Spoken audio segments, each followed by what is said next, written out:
Bonjour à tous, bienvenue sur cette nouvelle chaîne nommée Le Journal de la BD. Sur cette chaîne, nous allons faire des vidéos qui auront des rapports sur des différentes BD, assez courtes, mais simples. Aujourd'hui, nous allons parler de la grande BD Boule et Bill. Je vous souhaite une excellente vidéo.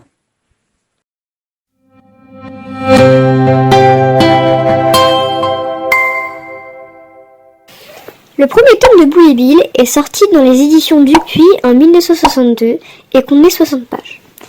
L'auteur est Jean Robin. C'est le grand créateur de Boule et Bill. Il est né le 28 juillet 1930 à Bruxelles.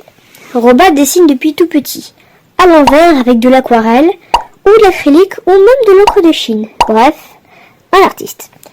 À 11 ans, il suit les cours du soir de l'Académie des Beaux-Arts de Bruxelles, ce qui est quand même super bien. À 16 ans, il débute dans la publicité. Il possède déjà la plupart des techniques de dessin et d'impression.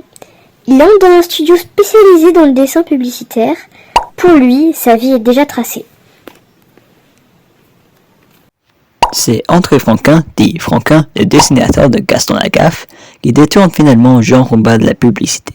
Entré en 1957 chez Dupuis, Robin fait d'abord un peu de tout.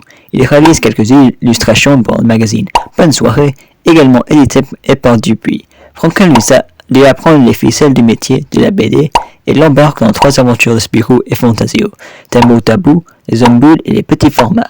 6 semaines après avoir réalisé des illustrations de tout genre avec ses nouveaux héros pour le journal Spirou, Robin leur offre une première aventure.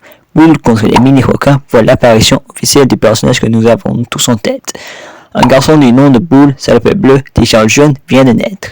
Rosie, directeur artistique du journal, accepte de donner un coup de main à Robin pour sa BD. Mais très vite, le dessinateur de Boule et Bill n'a plus besoin de personne.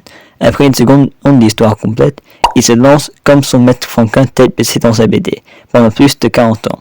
Jean Robin continue à dessiner Boule et Bill avec le même talent. L'artiste s'éteint malheureusement à l'âge de 75 ans en juin 2006. Nos avis. Nous aimons bien les héros de la BD, les illustrations sont un peu vieillottes selon nous, mais malgré ça, cette BD est toujours très aimée par son public.